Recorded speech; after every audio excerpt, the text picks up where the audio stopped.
Hello friends, సేల్స్లో ఈ CAR car technique ఏంటో ఈ వీడియోలో చూద్దాం. ఫ్రెండ్స్, సేల్స్ ఏదైనా కావచ్చు, అది ఇన్సూరెన్స్ సేల్స్ కావచ్చు, రియల్ ఎస్టేట్ సేల్స్ కావచ్చు, కన్సూమర్ ఎలక్ట్రానిక్స్ కావచ్చు, లేకుంటే FMCG కావచ్చు. ఏ సేల్స్ అయినా మనం ఈ CAR కార్ టెక్నిక్ అనేది ఫాలో అయితే మీకు రిజల్ట్ బెటర్గా ఉంటుంది. సో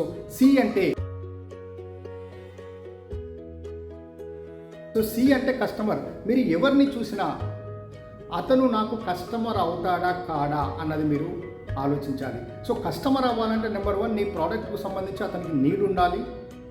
రెండవది, ఆ ప్రోడక్ట్ కొనడానికి పేయింగ్ కెపాసిటీ ఉండాలి. సో ఈ రెండు, need as well as paying capacity, ఈ రెండు ఉన్నాయా లేవా అనేది ఎప్పుడు తెలుస్తుంది అంటే మనం అతనితో మాట్లాడినప్పుడు మాత్రమే తెలుస్తుంది. సో ఫస్ట్ థింగ్, ఇతను నాకు కస్టమర్ అవుతాడా కాదా అన్నది మీరు నిర్ధారించుకోవాలి. కస్టమర్ అవుతే అతని కస్టమర్ కోసం మీరు ప్రయత్నం చేయాలి, మీరు చక్కగా ఎక్స్ప్లెయిన్ చేయాలి, ప్రజెంటేషన్ ఇవ్వాలి, అబ్జెక్షన్ హ్యాండ్లింగ్ చేయాలి, క్లోజ్ చేసే ప్రయత్నం చేయాలి.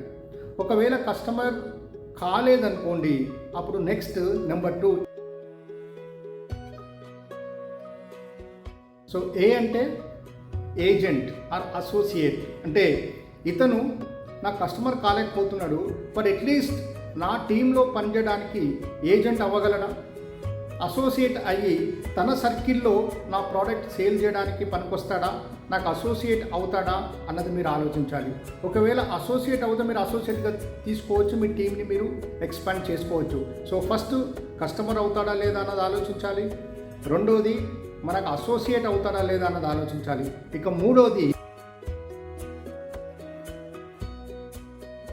చూశారు కదా, ఆర్ అంటే రిఫరెన్స్. సో కస్టమర్ కాలేదు నాకు, లేకుంటే అసోసియేట్ కాలేదు, అట్లీస్ట్ నాకు ఇతని ద్వారా తన సర్కిల్లో నా ప్రోడక్ట్ కొనగలిగే రిఫరెన్సెస్ అన్న ఇస్తాడా అని మనం రిఫరెన్సెస్ తీసుకునే ప్రయత్నం చేయాలి.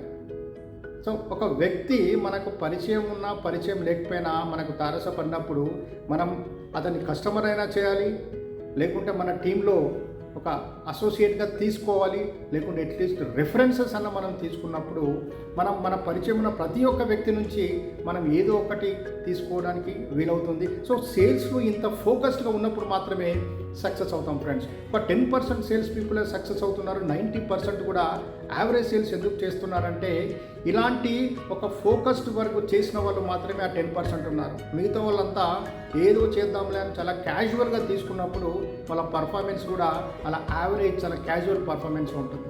ఫ్రెండ్స్, ఈ CAR టెక్నిక్ మీరు ఫాలో అవ్వండి, డెఫినెట్గా మంచి రిజల్ట్ వస్తుంది. All the best.